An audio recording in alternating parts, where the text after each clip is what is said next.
தமிழ் சினிமாவில் நடிகர், இயக்குனர், தயாரிப்பாளர், திரைக்கதை ஆசிரியர், இசையமைப்பாளர் அப்படின்னு பன்முக திறமை கொண்ட பாக்யராஜ் அவர்கள் பார்த்தீங்கன்னா இன்னைக்கு இந்த உலகத்தை விட்டு பிரிந்திருக்காருங்க.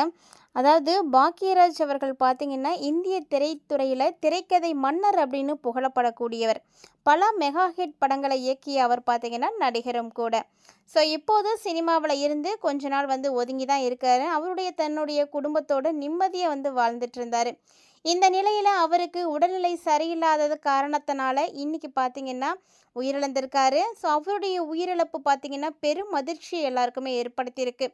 இயக்குனர் இமயம் பாரதி ராஜாவிடம் உதவி இயக்குனராகவும் கதாசிரியராகவும் இருந்தவர் பாக்யராஜ். எதுவாக இருந்தாலும் பாக்யராஜ் தான் பாரதி ராஜா கூப்பிடுவார் அப்படின்றது குறிப்பிடத்தக்க விஷயம். ஸோ இன்னைக்கு பார்த்தீங்கன்னா தன்னுடைய குருநாதராக இருக்கக்கூடிய பாரதி ராஜா அவர்கள் இறந்து 2 வாரங்களுக்குள்ளே பார்த்தீங்கன்னா பாக்யராஜும் இறந்திருக்காரு. ஸோ பாரதி ராஜாவுக்கு ஒரு பலமாகவே இருந்தவர் அப்படின்னா பாக்யராஜ் தான் சொல்லணும். ஸோ அவர்கிட்ட பல வருஷமாக பார்த்தீங்கன்னா வேலை கற்றுக்கிட்டு இயக்குனராக மாறினார்.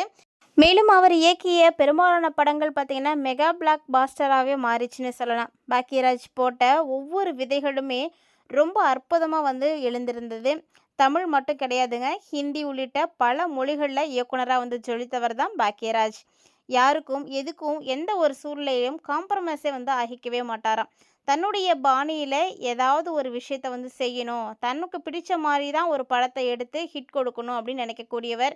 அதனால் இவர் பார்த்தீங்கன்னா அந்த ஒரு விஷயத்தில் எப்போதுமே ஸ்பெஷல் தாங்க. ரொம்பவே திறமையான ஒரு மனிதன். இவர்கிட்ட பார்த்தீங்கன்னா வேலை கற்றுக்கிட்டவங்க தான் பார்த்திபன், லிவிங்ஸ்டன், ஜிஎம் குமார் இவங்க எல்லாருமே. ஸோ இவங்க பார்த்தீங்கன்னா இப்போ சினிமாவில் ஒரு நல்ல பேரோடு இருந்துகிட்ருக்காங்க. ஸோ பாக்யராஜுடைய படங்களில் ஸ்பெஷல் அப்படின்னாவே அவருடைய திரைக்கதை தாங்க. அவர் திரைக்கதையை எப்போதுமே சூப்பராக தான் எடுப்பார். இப்போ அந்த கதையை பார்த்தாலும் சலிக்கவே சலிக்காது, எல்லாரும் ஆசைப்பட்டு பார்க்குற மாதிரி தான் இருக்கும். ஸோ அந்த மாதிரி எடுக்கக்கூடிய ஒரு கேரக்டர். அவருக்கு பார்த்திங்கன்னா எந்த பிரச்சனையும் இல்லாமல் சிறப்பாக அவருடைய வாழ்க்கை வாழ்ந்துட்டு இருந்தார். யாருக்காகவும் எதுக்காகவும் அலட்டிக்கவே மாட்டாராம். ரொம்ப இயல்பாக இருக்கக்கூடிய ஒரு மனிதன். அதாவது அவர் படம் பார்த்திங்கன்னா ஹிந்தியில் எடுத்தப்போ கூட அவருடைய ஸ்டைலில் தான் திரைக்கதையை அமைச்சார் அப்படின்னு சொல்லுவாங்க. ஸோ அவருடைய பர்சனல் வாழ்க்கையை பொறுத்த வரைக்கும் பார்த்திங்கன்னா முதல்ல ஒரு திருமணம் நடந்தது. ஆனால் முதல் மனைவி உடல்நல குறைவால் உயிரிழந்துட்டாங்க.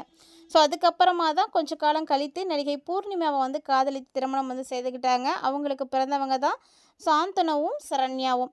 தன்னை மாதிரியே தன்னுடைய பிள்ளையும் ஒரு மிகப்பெரிய ஆளாக ஆக்கணும், சினிமாவில் களமிறக்கணும் அப்படின்றதுக்காக போராடினார். அவர் மாதிரியே பார்த்திங்கன்னா சினிமாவில் களமிறக்கி இயக்குனராக ஆனார். ஆனால் பெரிய வெற்றி அவருக்கு கிடைக்கல. இருந்தாலுமே கூட அவர் போராடிட்டு தான் இருக்கார்.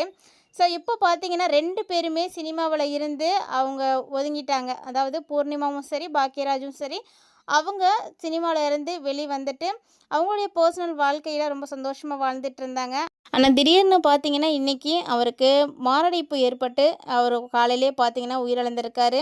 மாரடைப்பு ஏற்பட்டுருச்சு அப்படின்னு சொன்ன உடனே அப்போலோ மருத்துவமனைக்கு குடும்பத்தினர் அழைத்துட்டு போயிருக்காங்க. ஸோ போகும்போது அங்கேயே உயிர் பிரிஞ்சிருச்சு அப்படின்னு சொல்லப்படுது. மேலும் இதை பற்றின விவரங்கள் எல்லாம் இன்னும் வெளியாகலை. ஸோ கூடிய விரைவில் இதை பற்றின தகவல்கள் எல்லாமே வரும். ஸோ அதை பற்றின அப்டேட்ஸும் நம்மளுடைய சேனலில் கண்டிப்பாக கொடுப்போம். ஸோ அதனால் சேனலை சப்ஸ்கிரைப் பண்ணி வச்சுக்கோங்க. அப்போ தான் நாங்கள் போடுற வீடியோஸ் எல்லாமே உங்களுக்கு நோட்டிஃபிகேஷனாக சேரும், நீங்களும் பார்க்க முடியும். இப்போது இவருடைய மரணம் பார்த்திங்கன்னா எல்லாருக்குமே மிகப்பெரிய அதிர்ச்சியை கொடுத்துருக்குன்னே சொல்லணுங்க. திரையுலகில் மிகப்பெரிய நாயகனாக வலம் வந்தவர் தான் இவர்.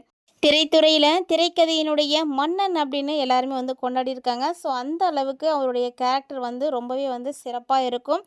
இந்திய சினிமாவினுடைய திரைக்கதை மன்னன் என அழைக்கப்பட்ட பாக்யராஜ் இன்னைக்கு வரைக்குமே பல இயக்குநர்களை திரைக்கதையில் எழுதுறது எப்படி அப்படிங்கிறதுக்கு பாக்யராஜோடைய படங்கள் தான் இப்போதுமே பாட புத்தகமாகவே இருந்துகிட்டு இருக்குது. ஸோ இவர் பார்த்திங்கன்னா தீவிரமாக சினிமாவில் இருந்து ஒதுங்கலைங்க. அப்படின்னாலுமே கூட அப்பப்போ ஒரு சில படங்களில் நடிச்சுட்டு தான் இருந்தார். அண்மையில் பார்த்திங்கன்னா பாக்யராஜ் சினிமாவுக்கு 50 ஆண்டுகள் முடிந்தது கூட சிறப்பாக கொண்டாடி இருந்தாங்க. இப்போ பாக்யராஜ் அவங்களுக்கு பார்த்திங்கன்னா 73 வயது ஆகுதுங்க. ஸோ 73 வயது ஆகக்கூடிய இந்த சூழ்நிலையில் இவருடைய மரணம் திரைத்துறையில் மிகப்பெரிய சோகத்தை ஏற்படுத்தியிருக்கு. இவருடைய மறைவுக்கு திரை பிரபலங்கள், அரசியல் தலைவர்கள் அப்படின்னு பலரும் இரங்கல்கள் தெரிவித்துட்ருக்காங்க. ஸோ மிகவும் ஒரு அதிர்ச்சியான செய்தி தான் இது. பாரதி ராஜாவினுடைய உதவியாளராக இருந்து படிப்படியாக வளர்ந்தவர். திரைக்கதை மன்னன் அப்படின்னு பெயர் பெற்றவர் நாம் வந்து இன்றைக்கி இழந்து நிற்கிறோம் அப்படின்ற ஒரு செய்தி எல்லாருக்குமே ஒரு மிகப்பெரிய அதிர்ச்சியை தாங்க கொடுக்குது. அவருடைய படைப்பாற்றலுக்கு எல்லாருமே வந்து நன்றி சொல்லியே ஆகணும். ஸோ கண்டிப்பாக அவருடைய ஆன்மா சாந்தி அடையணும் அப்படின்னு எல்லாருமே வந்து ப்ரே பண்ணிக்கோங்க. ஏன்னா இப்போ இருக்கக்கூடிய சூழ்நிலையில் அதை தாண்டி நம்ம எதுவுமே வந்து செய்ய முடியாது. ஸோ கண்டிப்பாக அவருடைய இழப்பை அவங்களுடைய குடும்பத்தார் வந்து தாங்கக்கூடிய அளவுக்கு கடவுள் வந்து அவங்களுக்கு அந்த தைரியத்தையும் அமைதியும் நிச்சயம் வந்து கொடுக்கணும். இது வந்து எல்லாருமே வந்து ப்ரே பண்ணிக்கோங்க. அதாவது பாக்யராஜ் சாரை பற்றி சொல்லணும் அப்படின்னா ரொம்ப பெரிய டைரக்டர் தான். பாரதிராஜா இயக்கத்தில் உருவான 2வது படம் கிழக்கே போகும் ரயில். இந்த படத்தில் உதவி இயக்குனராக வந்து பணியாற்றினார் பாக்யராஜ். கங்கை அமரன் எழுதிய முக்கியமான பாடல் ஒன்றை வந்து திருத்தின ஒரு பெருமைக்குரிய நபர் தான் பாக்யராஜ்னு சொல்லுவாங்க. பாரதிராஜா அவர்கள் இயற்றிய முதல் படமான 16 வயதினிலேயே படத்தின் மூலமாக தமிழ் சினிமாவில் இயக்குனராக வந்து அறிமுகமானார் இல்லையா. அந்த முதல் படத்தில் அப்போ வளர்ந்து வரக்கூடிய நட்சத்திரங்களாக இருந்த கமல்ஹாசன், ரஜினிகாந்த், ஸ்ரீதேவி இவங்க எல்லாரையும் வச்சு இயக்கி வெற்றி கண்டவர் தான் பாரதிராஜா. அதுக்கு அப்புறமா தாங்க அவர் வந்து 2வது படம் அப்படின்னு ஒன்று எடுத்தார். ஸோ அதுக்கப்புறமா தான் கிழக்கே போகும் ரயில், மண் வாசனை, கடலோர கவிதைகள், அலைகள் ஓய்வதில்லை, புதிய வார்ப்புகள் அப்படின்னு எல்லா படங்களும் வந்து நடித்தார். எல்லா படங்களிலுமே புது முகங்களை தான் அறிமுகம் செய்தார். அந்த வரிசையில் பாரதிராஜா அறிமுகப்படுத்திய நடிகைகளில் இன்றைக்கி வரைக்கும் தமிழ் சினிமாவினுடைய முக்கிய நட்சத்திரமாக இருக்கக்கூடியவர் தான் ராதிகா. பழம்பெரும் நடிகை எம்.ஆர். ராதாவினுடைய மகளான இவர் பாரதிராஜாவின் கிழக்கே போகும் ரயில் படத்தில் தான் அறிமுகமானார். இவர் மட்டும் இல்லைங்க, இந்த படத்தின் மூலமாக தான் நடிகர் சுதாகரும் தமிழ் சினிமாவில் வந்து அறிமுகமானார்னே சொல்லணும். காதலை அடிப்படையாக வைத்து உருவாக்கப்பட்ட இந்த படத்துக்கு இளையராஜா தான் இசையமைத்திருந்தார். கண்ணதாசன், முத்துலிங்கம், கங்கை அமரன் இவங்க எல்லாருமே வந்து பாடல்கள் வந்து எழுதியிருந்தாங்க. இதில் கங்கை அமரன் எழுதிய பூவரசும் பூ பூத்தாச்சி அப்படின்ற ஒரு பாடலை கேட்ட அந்த படத்தினுடைய உதவி இயக்குனராக இருந்த பாக்யராஜ் அந்த பாடலை வந்து திருத்தி எழுதியிருக்காரு. இது குறித்து கங்கை அமரன் பாக்யராஜோடு பங்கேற்க ஒரு நிகழ்வில் வந்து பேசின போது பாக்யராஜை பெருமைப்படுத்தி கங்கை அமரன் சார் வந்து பேசியிருந்தார். அதாவது பார்த்தீங்கன்னா அந்த பாடலில் எல்லாம் நீங்கள் வந்து மாற்றுவீங்களா அப்படின்னு அவர் வந்து கேட்டிருந்தார். நடப்பதோ மார்கழி மாதம், தையிலே நிச்சயதார்த்தம், நாதஸ்வரம் நேரம் வரும், தினமும் நெல் சோறாக்கி நெத்திலி மீனை குழம்பாக்கி மச்சான் வந்தால் ஆக்கி கொடுப்பேன், மார்கழி முடிந்து தையும் வாராதோ அப்படின்னு எழுதியிருந்திருப்பார். ஸோ இந்த பாடலை பார்த்த பாக்யராஜ் என்ன சொல்லியிருந்தாருன்னா, வரிகள் இன்னும் கொஞ்சம் நெருக்கமாக இருக்கலாமே அப்படின்னு சொன்னாராம்.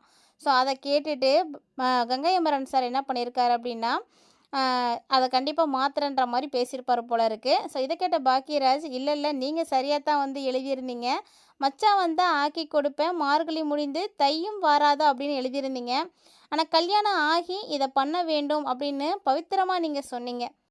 ஆனால் பாக்யராஜ் என்ன சொல்லியிருந்தாருன்னா, நான் மச்சான் வந்தால் ஆக்கி கொடுப்பேன் என்று சொல்லி கல்யாணத்தை தாண்டி போகலாம் அப்படின்னு மாறில் சாய்ந்து புதையல் எடுப்பேன் அப்படின்னு இவர் சொல்லியிருக்காரு.